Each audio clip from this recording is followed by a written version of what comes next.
ॐ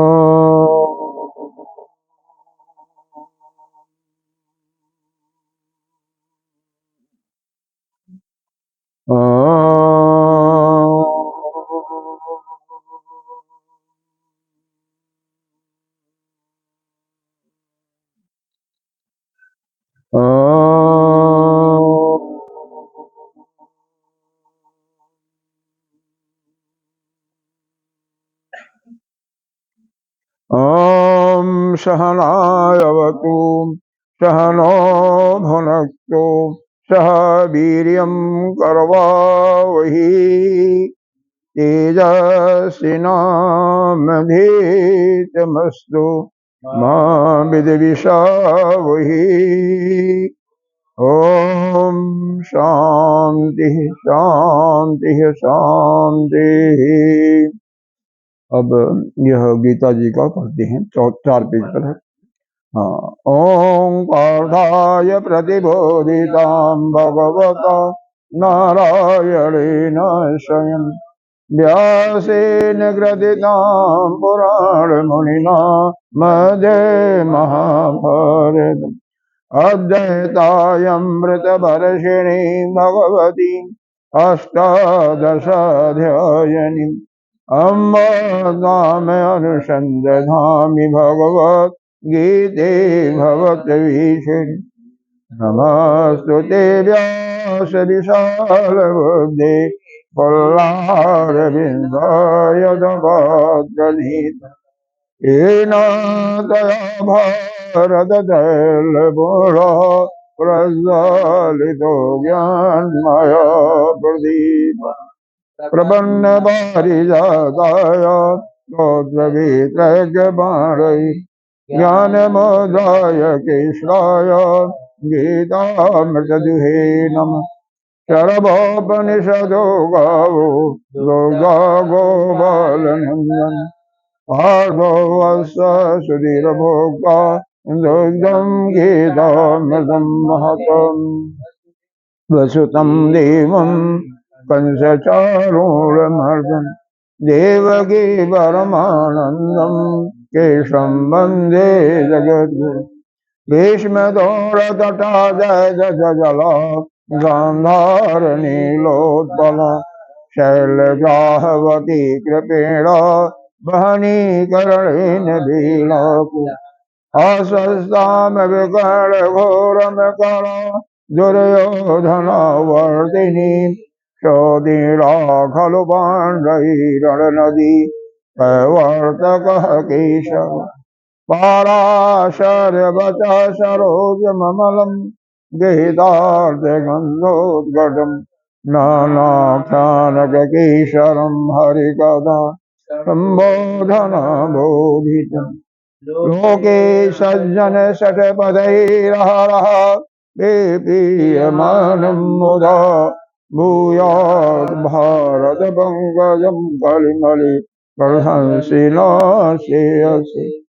मोकं करोति वाचालं पङ्गुलं हयते गिरिं यत्कृपातमहं वन्दे परमानन्दमाधवम् यं ब्रह्मा वरुणेन्द्ररुद्रमरुतः स्तुवन्ति दिव्यैः अस्त्वैः वेदैः साङ्गपदक्रमोपनिषदैः गायन्ति यं सामवेदं ज्ञानावस्थितः तद्गतेन मनसा पश्यन्ति यं योगिनो यशान्तं न विदुषुरसुरगणा देवाय तस्मै नमः यतस्मै नमः।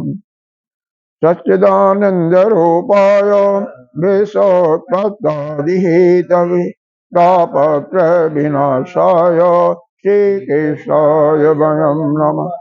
नारायणं नमस्कृत्य नरं चैव नरोत्तमं देवीं सरस्वती व्यासं ततो जयं मुदीरयेत्। अनंत श्री विभूषित श्री 1008 पंचायती महानिर्वाणी अखाड़ा के अग्रणीय श्रोत्रिय ब्रह्मनिष्ठ महामंडलेश्वर एवं उत्तर प्रदेश संत समाज के अध्यक्ष श्री सदगुरुदेव भगवान के चरणों में कोटि कोटि नमन वंदन अर्चन। यहाँ पर उपस्थित श्री कृष्ण चैतन्य जी, मातृशक्ति, भक्तजन सभी के अंत आकरण में विराजमान आत्मस्वरूप परमात्मा को नमन करते हैं। पीछे हम लोगों ने कई शिफ्टों में 1 से 9 अध्याय तक का वर्णन किया गया और आप लोगों ने सुना। जहाँ तक याददाश्त होगी नहीं होगी, इसको थोड़ा सा हम भूमिका को रिपीट करते हुए शुरू से हम 5, 7, 10 मिनट में बता करके फिर यहाँ तक हो चुका है। एकादश अध्याय शुरू करते हैं, क्योंकि 10वां अध्याय अभी गुरुदेव जी ने अभी बहुत ही जल्दी पढ़ाया था। हाँ, तो इसको हम बाद में ले लेंगे, कोई बात नहीं। हाँ, तो एकादश से हम शुरू करेंगे। देखिए, है क्या, यह युद्ध का मैदान है। कौरव यही अपना कुरुक्षेत्र है हरियाणा में। भीष्म पितामह, द्रोणाचार्य, अपने क्या नाम है, शैल, इनके जो मामा थे अर्जुन के, ये सब कृपाचार्य, और बाकी जो दुर्योधन समेत दुर्योधन, जयद्रथ, दुर्योधन, अश्वत्थामा, जयद्रथ, दुशासन इत्यादि समेत 11 अक्षौहिणी सेना कौरवों के तरफ से खड़ी थी और पांडवों के तरफ से 7 अक्षौहिणी सेना थी। तो इस प्रकार से कुल 18 अक्षौहिणी सेना उस युद्ध के मैदान में। सबसे बड़ी विशेषता यह है कि 18 दिन का युद्ध भी चला। 18 अक्षौहिणी सेना 18 दिन का युद्ध चला और 18 गीता जी में अध्याय भी हैं। हाँ, सबसे बड़ी विशेषता 18 दिन भगवान वेद व्यास को बहुत अच्छा लगा। यह लिया कहा गया है, महाभारत जिसमें 1 लाख श्लोक हैं, उसके अंतर्गत से यह शांति पर्व के शांति पर्व के 25 से 42वें अध्याय को एज इट इज रखा गया है। ठीक है, यह इसका यह है क्या, भगवान कृष्ण अर्जुन के साथी बने हुए हैं। भगवान कृष्ण का अर्जुन के प्रति बहुत प्रेम था। कोई भी चीज, ज्ञान हो, धन हो या अन्य संपत्ति हो, कोई किसी न किसी को देना चाहता है। भगवान भी अर्जुन को देना चाहते थे। उसी को देता है जो उसका पात्र है, लेकिन अर्जुन ने कभी मांगा नहीं था, न कोई ऐसी बात भी नहीं थी। अर्जुन उस समय युद्ध के मैदान में जब दोनों सेनाएं खड़ी हो गई, बीच में धृतराष्ट्र का भेजा हुआ शकुनी का एक पुत्र था जिसका नाम उलूक था। उसको इस प्रकार से समझा बुझा करके धृतराष्ट्र ने भेजा कि अर्जुन को किसी भी तरह से युद्ध से बाहर कर दो। अगर अर्जुन युद्ध से बाहर हो जाए तो कर्ण अकेले ही सभी को मार देगा और हमारा जीत सुनिश्चित है, हमारा विजय निश्चित है। तो वह और गुप्त रूप से जाओ अर्जुन के खेमे में, युद्ध होने के 2 ही दिन के पहले की बात है, और वह खेमे में आता है गुप्त रूप से, किसी को मालूम नहीं होता है, छिप करके आता है और अर्जुन के खेमे में चला जाता, पांडवों खेमे में जहां पर अर्जुन विश्राम कर रहे थे, और पूरा रात उस धृतराष्ट्र के कहे हुए वचनों को बारंबार उनको समझाता है।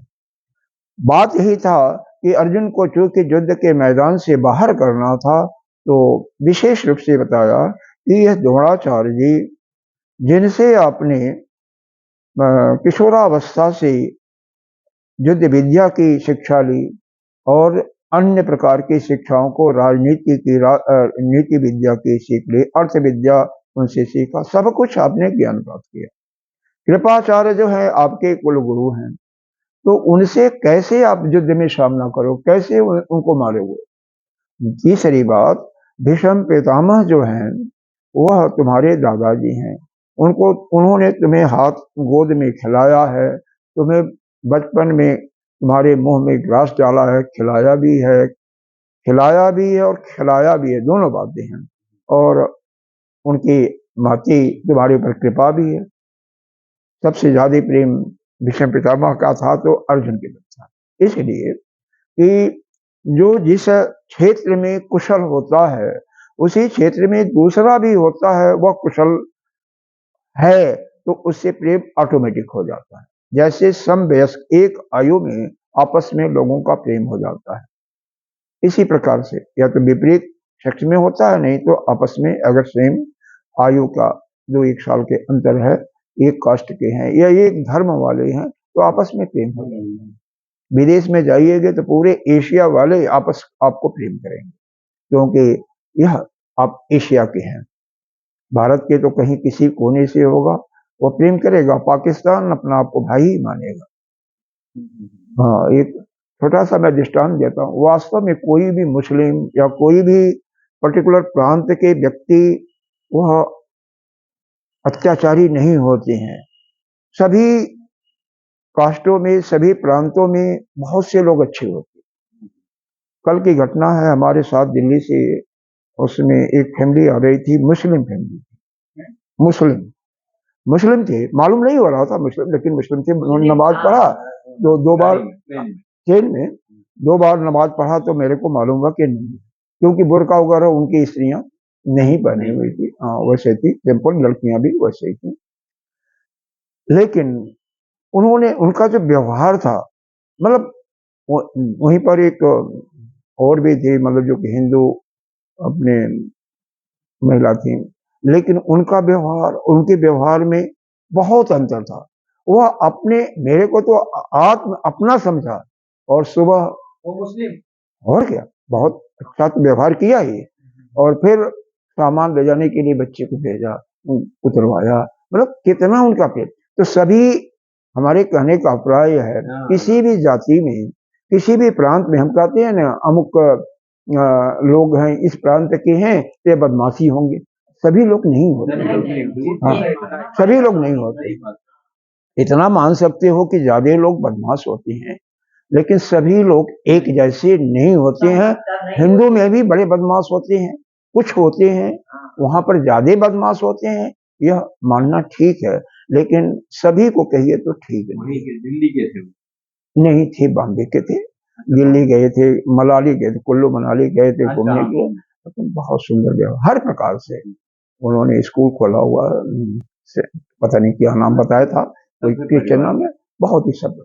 हमें तो लगता था कि वो बाद में मुस्लिम धर्म स्वीकार किया होगा, उनके स्वभाव से ऐसा ही लग रहा था। बच्चे ऐसे, मतलब हाँ, नहीं सभी तो थे, लेकिन कुछ तो सभी, मतलब हाँ सभी होते हैं, और हर एक चीज में, बल्कि अच्छा, तो हर एक कोई नहीं होता है। तो यहाँ पर कहने का यही चल रहा था प्राय, कि अर्जुन के अंदर देखो, अब उसका जिसके प्रति प्रेम था वो प्रेम रहेगा ही रहेगा, वो कहीं जा नहीं सकता है। जो उसका धर्म था वह धर्म, धर्म की परिभाषा भगवान ने यहाँ पर भाष्यकार जी ने दिया हुआ है, आप लोगों को पहले बताया हुआ, फिर बता देता हूँ। जगतः स्थिति कारणम, यही परिभाषा दिया हुआ है इसके शुरू में। जगतः स्थिति कारणम सर्व प्राणी नाम अभुदय निश्रेयस्य तस्य धर्म। जस्य मतलब जो जगत के स्थिति को ठीक ठाक रखे, प्राणियों का अभ्युदय करे, प्राणियों का उत्थान करे, और उनका अंत में मोक्ष निश्रेयस भी प्राप्त करावे, उसी को धर्म कहते हैं। यह बताया क्या हुआ। तो यह यहाँ पर ही ऐसे सुंदर शुरू में ही भगवान भास्कर ने दिया हुआ, बहुत सुंदर, ने तो बोल गए होंगे, इसलिए मैंने इसको याद दिला दिया आप लोगों को। तो धर्म की परिभाषा ही दिया हुआ, जगत स्थिति कारणम प्राणी मात्र साक्षात अभुदय निश्रेय सेतु जैसा धर्म। तो धर्म की परिभाषा यही है। अच्छा, तो अर्जुन धार्मिक भी था, सब कुछ था। अब हुआ क्या, जब यह उलूक ने उनको समझाया, कोई बात नहीं, उसके मन के अंदर, उसकी बुद्धि के अंदर ये भर गया कि यह लोग अपने, कृपाचार्य, द्रोणाचार्य और भीष्म पितामह, उन पर हम युद्ध, उनसे हम युद्ध नहीं कर सकते। और वह विषाद से पीड़ित था। उसके हृदय में जो दूसरे अध्याय का पहला, अगर श्लोक पढ़ेंगे, संजय ने जो संगति दिया है कि उसके आंखों से आंसू बह रहे थे। कुलेक्षणम अश्रुपूर्ण कुलेक्षणम। हाँ, आंसू तो बह रहा था, लेकिन कुलेक्षणा मतलब सारी इंद्रियां उसकी शिथिल हो चुकी थी, हाथ कांप रहे थे, माड़ी रुध गई थी। और क्या था, हृदय में अगाध प्रेम था उनके। किसके प्रति? अपनों के प्रति। अपनों के प्रति प्रेम था।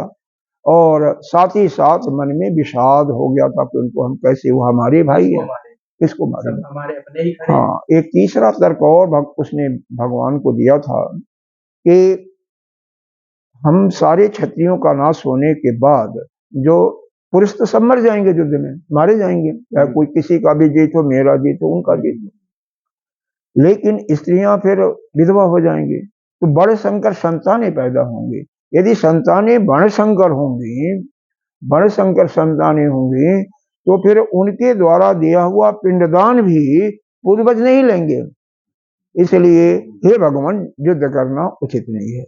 मेरे को इस यहाँ का राज भी और स्वर्ग का राज भी, और यहाँ का राज कैसा, निष्कंटक राज है, जहां पर कोई शत्रु ही न हो, वह राज्य भी आप दे दीजिए।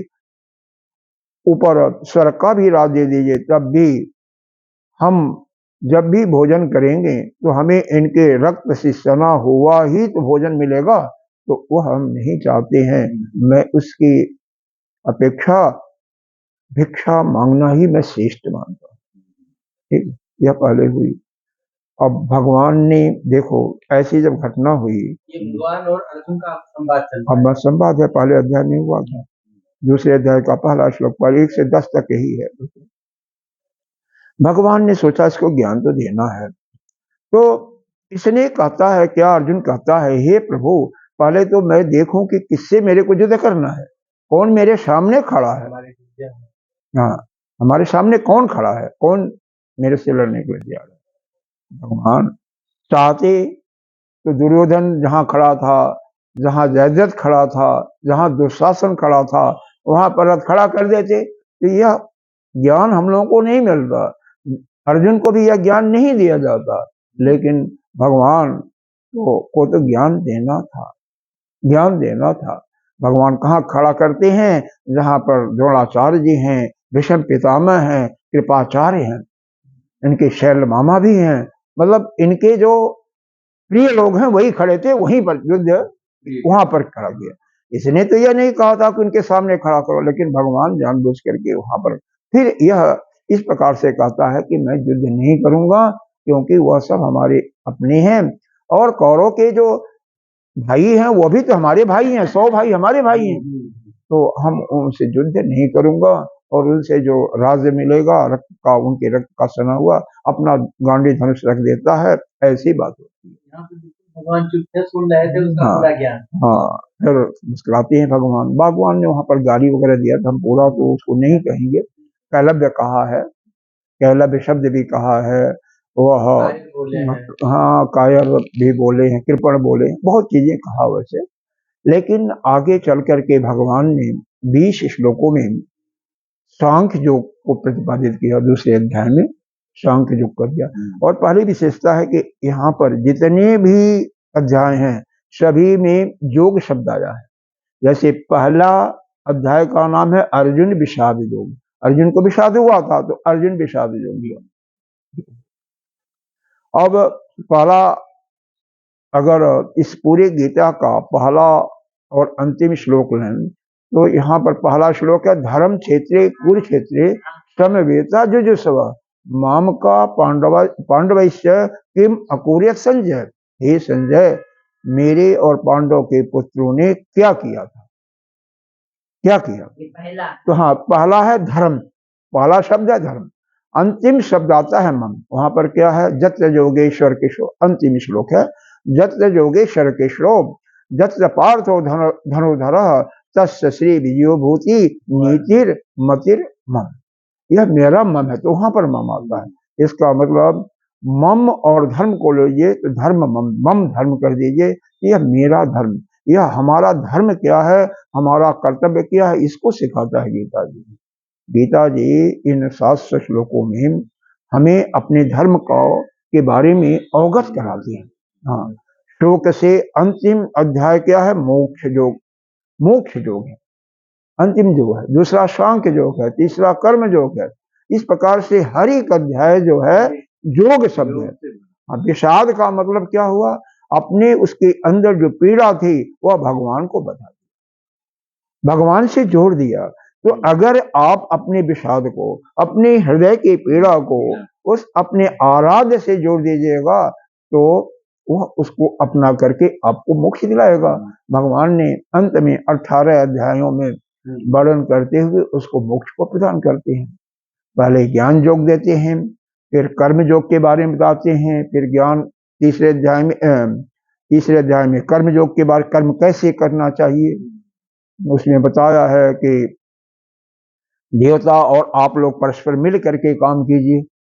आप देवताओं के लिए काम कर कीजिए, मतलब यज्ञ कीजिएगा तो देवता आपकी सहायता करेंगे। देवा भावयन्ते देवा भावयन्तु परस्परम भावयन्त श्रेयम परमम वापसत। इस प्रकार से भगवान ने अर्जुन को तीसरे अध्याय से चौथे में ज्ञान कर्म संन्यास योग, क्योंकि जो भी कर्म करना चाहिए ज्ञान युक्त पहले उसके बारे में समझो फिर करो, और 5वें में कर्म संन्यास योग दिया। हाँ हाँ 10 भगवान बोलते हैं, हे अर्जुन पहले आप प्रकट थे सब, आप प्रकट नहीं था ना, ये जीव प्रकट था, मतलब पहले तो प्रकट। हाँ वह सब तो बहुत बात ही होती है, एक बात नहीं है। आपको थोड़ा बता दीजिए। हाँ, और बाद में भी प्रकट होने वाली है, केवल प्रकट बीच में ये हम नहीं करते। हाँ ठीक है, कैसा है? चौथे अध्याय में आया है, चौथे अध्याय में आया है ज्ञान कर्म संन्यास योग में कि हे अर्जुन, कोई ऐसा समय नहीं था कि मैं नहीं था, तू नहीं था और यह राजा लोग नहीं थे, यह भी आया है। और कोई ऐसा समय भी नहीं आएगा कि यह तुम नहीं होगे, मैं नहीं होऊंगा या राजा लोग नहीं, सभी होंगे। पहले भी थे, आज भी हैं और पहले भी हैं। लेकिन व्यक्त रूप में जहां पर भाषित दिखाई दे रहे हैं, प्रत्यक्ष प्रतीति जिसकी हो रही है, अभी वर्तमान में इनकी प्रतीति हो रही है। जैसे उदाहरण देखो, आप सभी जो भी लोग यहाँ पर बैठे हुए हैं, अभी तो इनकी प्रतीति हो रही है, मैं आपको देख रहा हूँ, आपको आप इसी प्रकार से आप लोग देख रहे हैं। लेकिन जब 80 साल के पहले देखो तो भी हम सभी किसी न किसी जगह थे। हम अव्यक्त अवस्था, अव्यक्त का मतलब उस हिरण्यगर्भ के अंदर, कोई जरूरी नहीं उसी में रहे, हो सकता कहीं दूसरे कुछ जोनी में रहे हो सकता कुत्ता रहे हो, बिलाल रहे हो, सियार रहे हो, कुछ रहे होंगे, या नहीं तो अव्यक्त अवस्था में रहे हो। जैसे चना का बीज, चना है वो अव्यक्त अवस्था में, तो उसमें अंकुर नहीं निकलता है, और जब उसको भिगो दो, हाथ पानी दे लो, तो वह अंकुर निकल जाएगा, तो वह व्यक्त अवस्था हो जाता है। जब वह अंकुरित हो जाता है तो व्यक्त अवस्था। इसी प्रकार से कोई भी जीव यदि अव्यक्त अवस्था में होता है तो हिरण्यगर्भ में रहता है, यानी ब्रह्मा के पास, प्रजापति कहिए या उसको प्राण सूत्रात्मा भी कहते हैं, तो वहां पर रहता है। और जैसे ही इस संसार में किसी जोनि में आता है तो व्यक्त हो जाता है, तो दिखाई देने पड़ता है, उसकी प्रतीति होती है, लेकिन वास्तव में प्रतीति भी नहीं, सब कुछ काल्पनिक ही है, सब कुछ काल्पनिक है। तो यहाँ पर चौथे अध्याय का जो शायद पहला या दूसरा श्लोक है, पहला या दूसरा श्लोक है, उसका मतलब यही है कि पहले भी हम थे और तुम भी थे, सारे राजा भी थे और बाद में भी रहेंगे। अब लेकिन अभी केवल यह मालूम हो रहा है, इनको प्रतीति हो रही है। यहाँ देखो, यहाँ पर है बहून में व्यतीतानि जन्मानि तव चार्जुन तानि हम वेद शर्माणि न तुम वेद परतम। यहाँ पर तो यह बातें आई हैं लेकिन यह जो बात है ना वह भी आया हुआ है।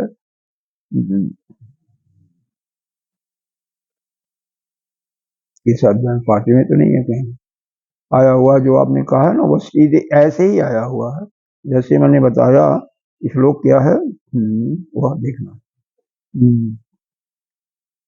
भजमन नारायण नारायण नारायण, भजमन नारायण नारायण नारायण, भजमन नारायण नारायण नारायण, भजमन नारायण नारायण नारायण, भजमन नारायण नारायण नारायण, भजमन नारायण नारायण नारायण, भजमन नारायण नारायण नारायण, भजमन नारायण नारायण नारायण, भजमन नारायण नारायण नारायण,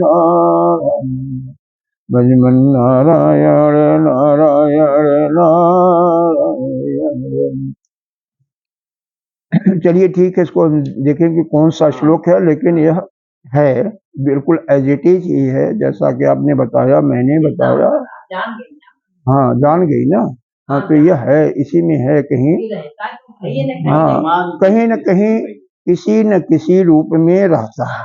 ठीक है, चाहे यहाँ रह रहा है, चाहे कहीं रहा, सभी रहते हैं, कहीं जाता होता नहीं है। ठीक है, हाँ, सभी रहते हैं।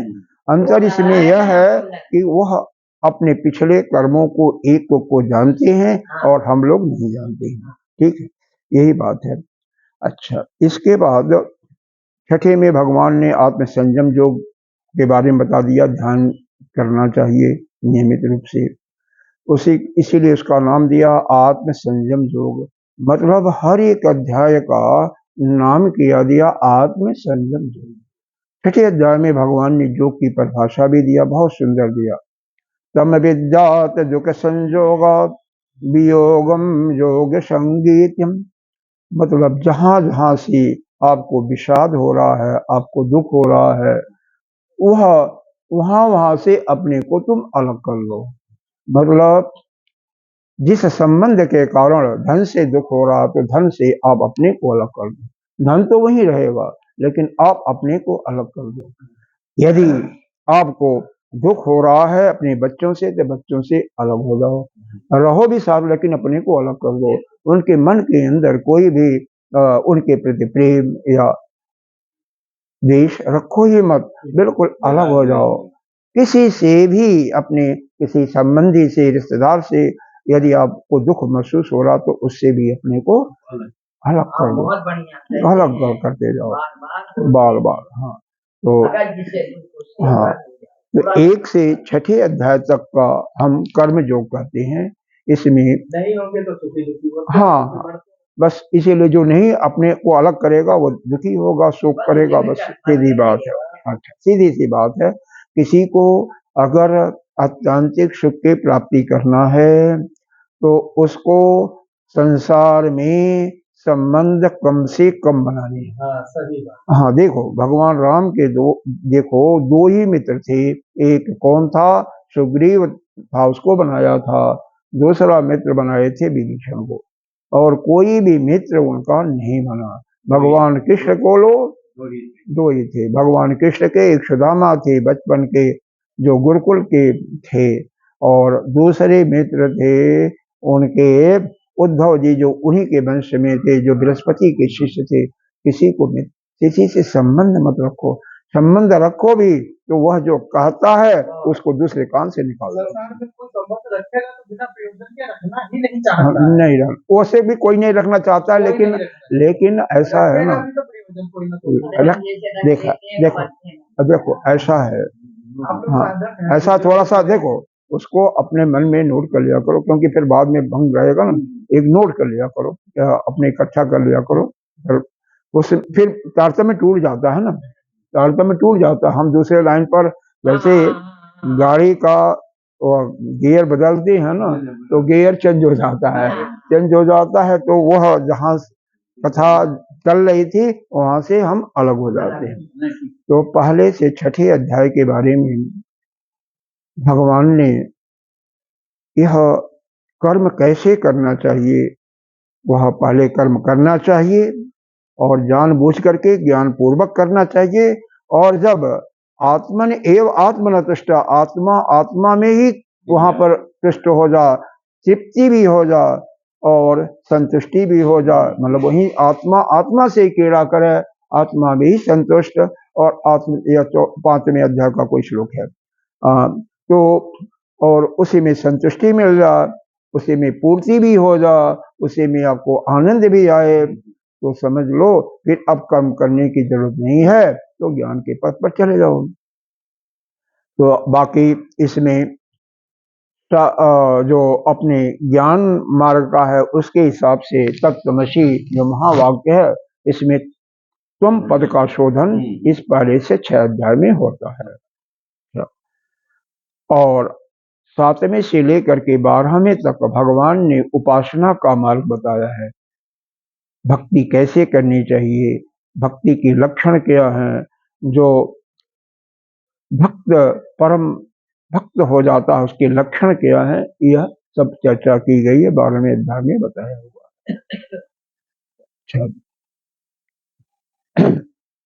और इसमें जो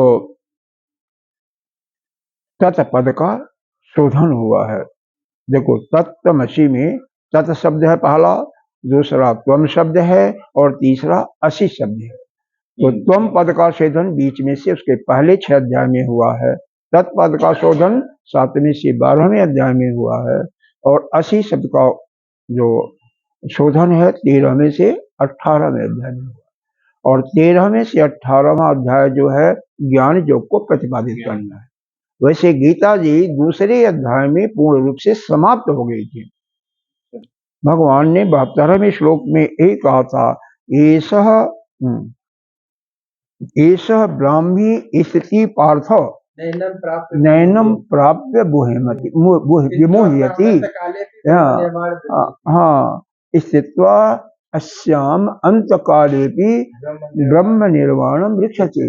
यह जो ऊपर का बताया हुआ है यही ब्रह्म की स्थिति है।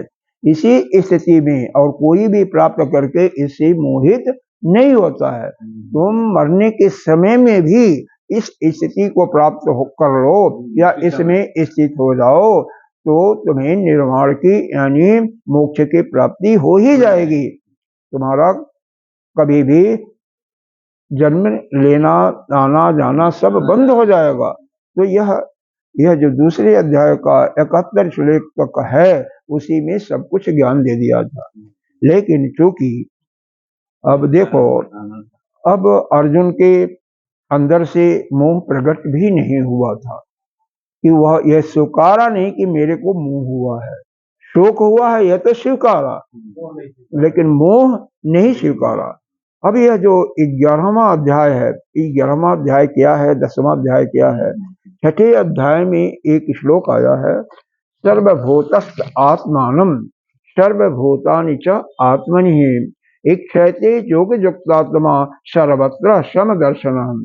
यानी सर्वभूतस्थ आत्मानम, इसका विस्तार कि हम ही जो है सभी प्राणियों में है, इसका विस्तार गीता जी का 10वां अध्याय है, जिसको विभूति योग बताया है। भगवान ने बताया है नदियों में मैं गंगा जी में हूँ, पहाड़ों में हिमालय पर्वत पर हूँ, पालतू जानवरों में मैं जो पालतू अपालतू हैं जंगली जानवरों में शेर में हूँ, पालतू जानवर में मैं गाय में हूँ, इस प्रकार से, और गायों में भी कामधेनु में हूँ, हाँ हाँ, वृक्षों में मैं कल्प वृक्ष में हूँ।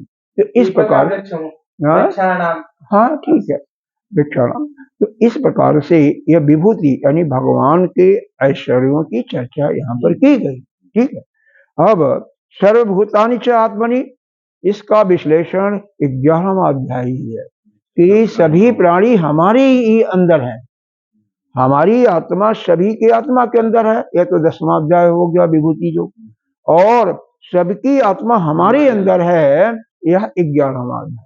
इसीलिए यहाँ पर भगवान ने विराट स्वरूप का दर्शन अर्जुन को कराया है, और उसी के अंदर सारे प्राणी जितने भी हैं इस समय, तो 7-8 अरब के जो भी उस समय जितने भी रहे हैं सभी प्राणी उसी में है। कौरव पांडव भी उसी में मर रहे हैं, कट रहे हैं, जा रहे हैं, सभी दिखाया गया। अर्जुन को भगवान ने कहा तू अर्जुन तो तू निमित्त मात्र है, तू क्या मारेगा, ये तो पहले मेरे द्वारा मारे जा चुके हैं। समझ में आ रहा, वो सभी मारे जा चुके हैं। तो इस प्रकार से यह 11वां अध्याय में। अब 11वें अध्याय में देखो, उसके पहले भगवान इसमें शुरू करने के पहले 10वें अध्याय में एक श्लोक आता है, शायद 11वां श्लोक आता है, उसको थोड़ा सा आपको एक जानना तो पड़ेगा। क्या है 10वें अध्याय का 11वां, अनुकंपार्थम करके ऐसे आता है। यह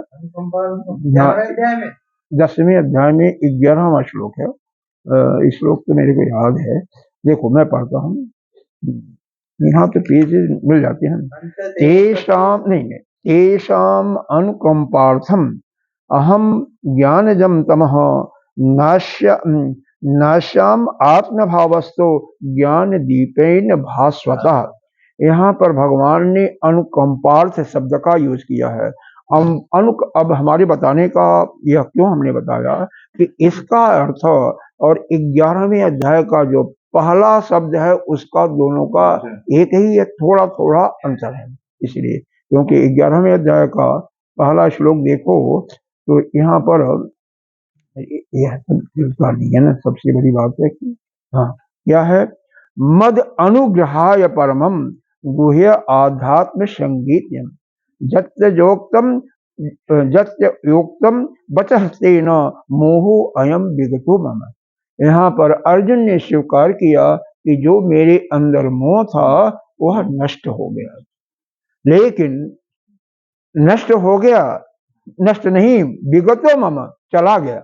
नष्ट होने की बात नहीं कहा है, विगतो भी माने, विगत माने चला गया। लेकिन यह सृष्टि का नियम है, आगमो अपमात्रा स्पर्शात कौन्तेय शीतोष्ण सुख दुखदा आगमा पाइनो नित्या ततो युद्धस्य भारत। जो चीज चला गया वो आएगा और जो आया है वह चला जाएगा, आगमन।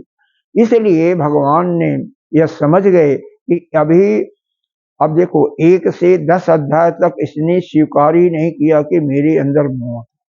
11वें अध्याय में पहले श्लोक में स्वीकार करता है मेरे अंदर मोह था और वह चला गया, मोह चला गया, इसका मतलब था तभी तो गया। अच्छा, लेकिन भगवान ने यह समझ गए कि अभी गया है तो आ जाएगा, जबकि भगवान आगे जो अपना विश्व रूप दिखाते हैं तो उससे यह डर जाता है। अरे देखो, जिसके अंदर मोह नहीं उसको डर भी चला जाता है, और इसका मतलब जो डर जाता है, जो भयभीत होता है, इसका मतलब उसके अंदर मोह है। तो भगवान के विश्व रूप विराट स्वरूप को देख करके यह घबरा गया, डर जाता है, तो इसका मतलब वह मोह इसके अंदर से गया नहीं था। इसीलिए भगवान 18वें अध्याय तक पढ़ाते हैं, और 18वें अध्याय में अंत में जाकर के 65-66 में इसने कहा, इसने स्वीकार किया नष्टो मोह, वहां पर अस्मृति लब्धवा इस प्रकार से है। तो मेरा मोह जो था वह नष्ट हो गया और मेरे को स्मृति प्राप्त हो गई। 65 में 66 कुछ श्लोक ऐसे है, ऐसे वहां पर स्वीकार करता ही है। तो देखो इस श्लोक में आया मद अनुग्रहाय, इसका भी है कि मैंने, मेरे के क्या है, मुझ पर अनुग्रह करने के लिए, यह अर्जुन का शब्द है। तो मेरे पर अनुग्रह करने के लिए, मेरे पर अनुग्रह करने के लिए। अब यहाँ पर देखो, यह 10वें अध्याय का 11वें श्लोक में क्या है, तेषाम अनुकंपार्थ। तो अगर भगवान यानी एक दूसरा व्यक्ति जब किसी पर कृपा करता है, अनुग्रह करता, तो उसका नाम अनुकंपार्थ लिया जाता है। अनुकंपार्थ है क्योंकि कोई अन्य करता है।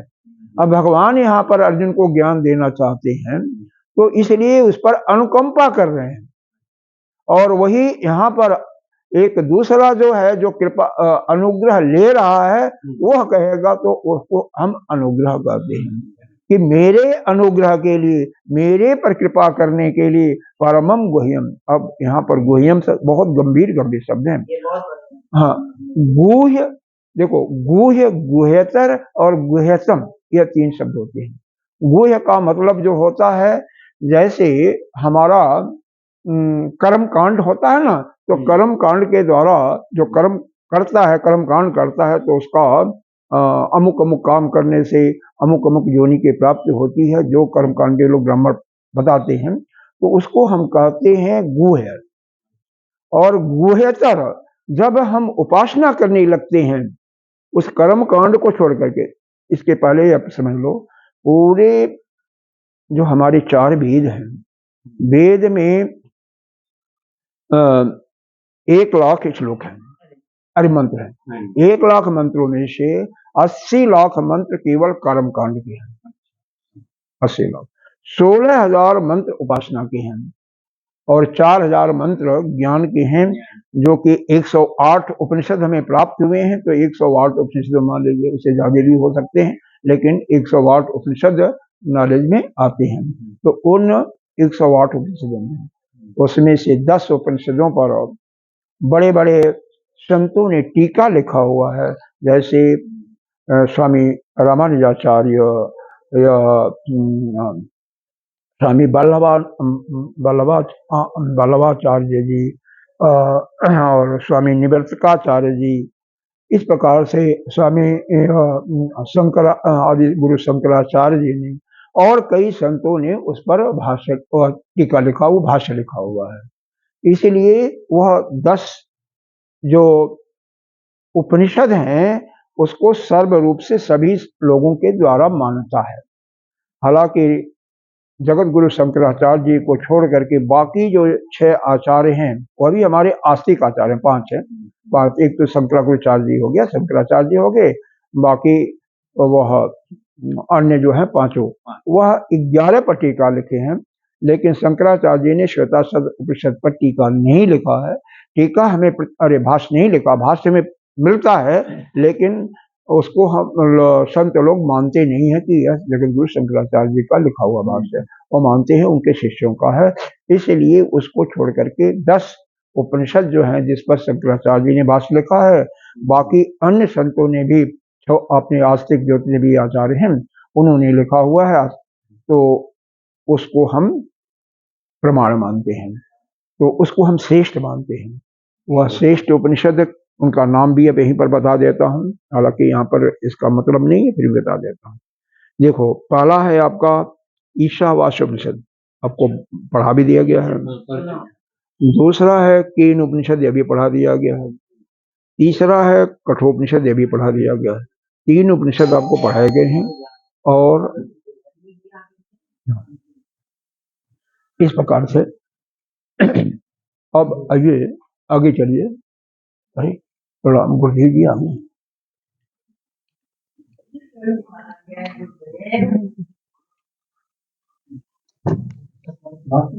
हाँ, गुरुदेव ने कहा कुछ शुरू करना चाहिए, खाली बैठे तो खाली बैठे रहेंगे और क्या है? पता था नहीं, ये तो नहीं पता था, यह आपने बताया था कि आएंगे, और फिर क्या पता आए भी ना। आपने दोनों बातें कही, आज के लिए नहीं किया, कोई डेट नहीं निर्धारित किया था। आपने कहा गुजरात में जाना है और फिर उसके बाद आ सकते हैं, नहीं भी आ सकते हैं, क्योंकि हमारा प्रोग्राम कोई निश्चित नहीं होता है।